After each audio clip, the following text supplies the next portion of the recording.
do feel that this is one of the unluckiest starts to farming career ever.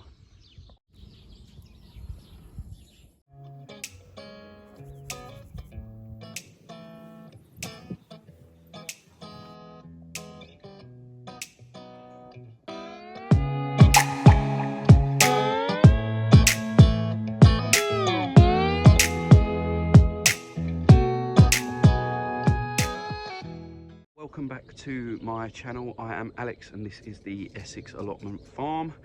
Although at the moment it resembles a cross between a pond and a swimming pool. I suppose they're pretty much the same thing, but a very muddy pond is what it represents at the moment. But I just thought I'd jump on. I haven't vlogged in a few days to give you a bit of an update of what I've been up to.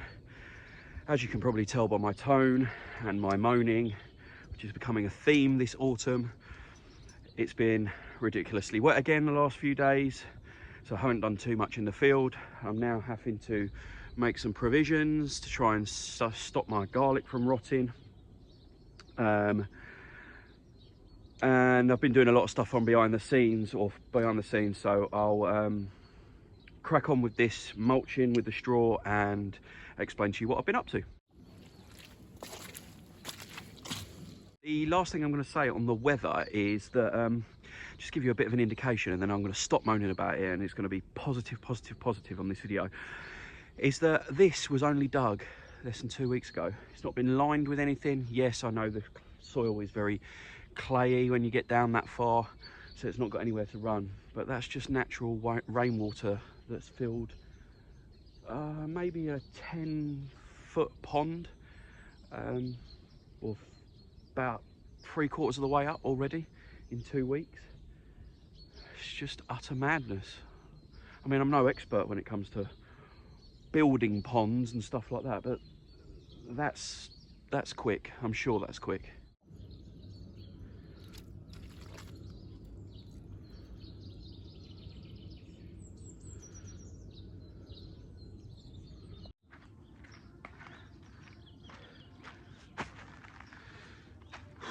So, as I said to you in the intro, in an effort to give some dry mulch and some protection to my garlic that I've got planted, I've purchased a couple of organic straw bales, and I'm just going to mulch in between my garlic rows in the 4 beds of garlic that I've got out.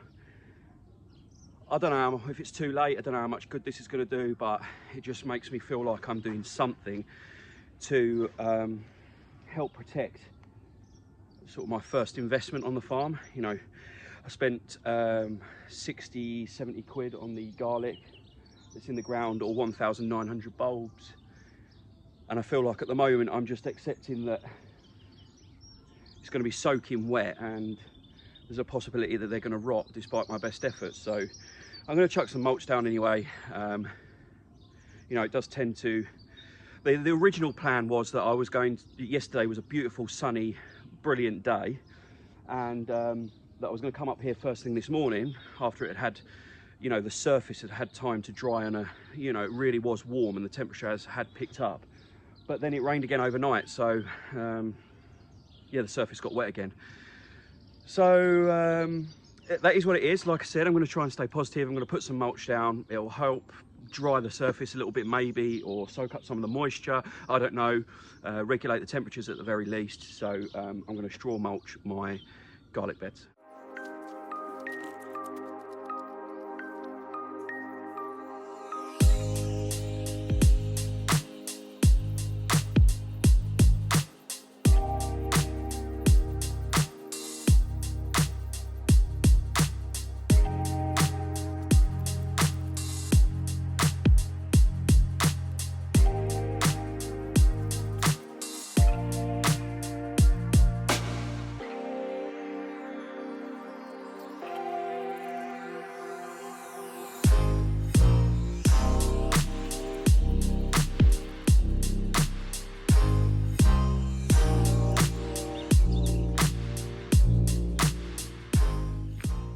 As someone who talks about productivity a lot, I should probably explain that I've only really got one dry place to put the bales, and it's sort of in between the two lots of garlic beds.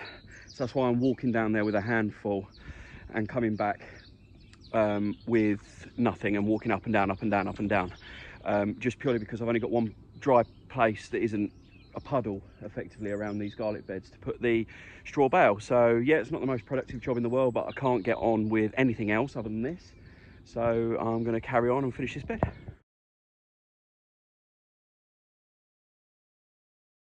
Then that's the first bed done. I just showed you.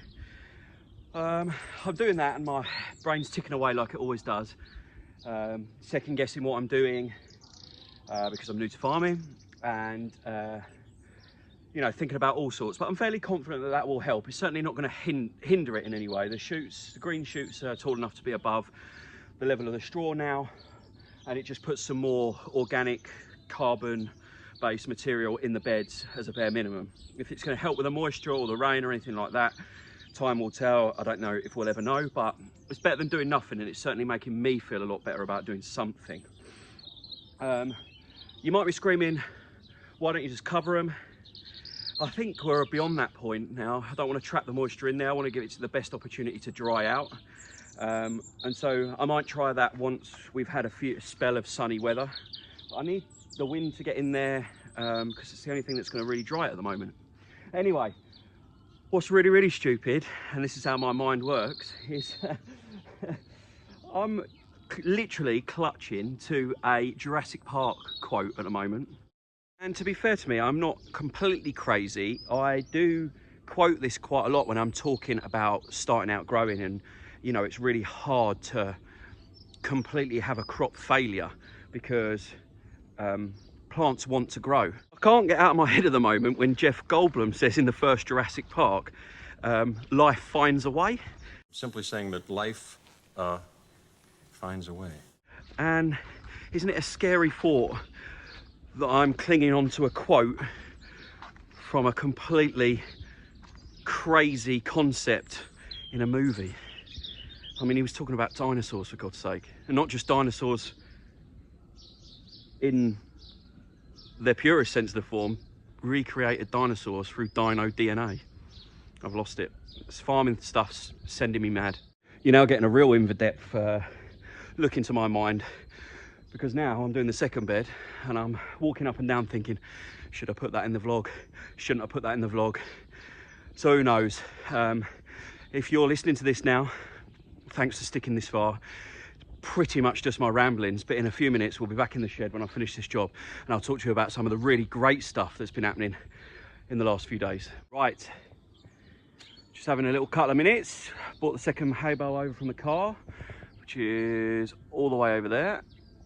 But let's get on this positivity train and start talking about things that have been going well in the last few days since I've vlogged. First of all, it's not raining now, which is great, which means I'm not getting wet, and the ground's not getting any wetter, so that's a good start. Second thing is, had a couple of socially distanced meetings with my landlord this week. Some exciting stuff in the pipeline between us. He is an arable farmer. I think he's starting to see the direction that I'm going in with the farm, and is keen to help me out. So we've had a couple of exciting conversations about some stuff in the pipeline for that, which is great, which might include some more space to do something on a slightly bigger scale, so that I can provide more wholesale along with some of the CSA, but that's future planning.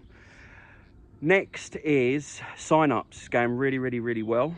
We've had that little drop off that I anticipated and that I talked about in my one of my previous vlogs, but we're creeping up to 50% of capacity sold out already, and I've still got a few months before the season starts.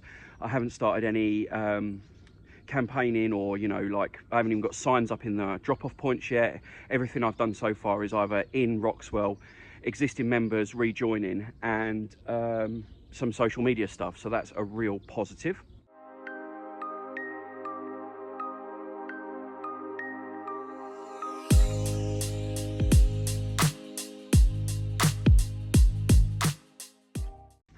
I've got a video that will probably be out tomorrow which shows you where I'm up to with all my sowing and growing under lights and in my house. I did a rough calculation yesterday, so the 4th, and I've sown over 15,000 seeds already. So I'll update you tomorrow in tomorrow's vlog. We'll have a look at them in detail. And yeah, so as far as sowing, considering it's only the 4th of January, that part of the farm's going really well. I've just got nowhere to plant it at the moment. You must think I'm the unfittest grower ever. I'm huffing and puffing in between all my speaking, but I cannot describe to you how hard it is and how wet it is walking up and down these paths. Everything's taking 3 times longer, everything feels 3 times heavier, and my feet just stick to the ground. It's just, even though I'm only carrying straw bales about and up and down, walking up and down in straight lines, it's bloody hard work. Just going to jump back to the straw thing I'm doing at the moment, because I forgot to mention, if you are going to use this technique, you've got to be prepared to do some weeding next in the spring, late spring or early summer. Hello, you're right. And that is because, as much as I trust the source of this hay, or straw, sorry, it's not hay, straw, it will have seed in it. It's almost impossible to not have some kind of grain seed left in it, and the chances are, you're giving it wet, warm conditions, it's going in just before spring, that'll germinate. But it's the lesser of 2 evils, really, and I'm happy to take that risk if it means it's got half a chance of improving my garlic yield next season.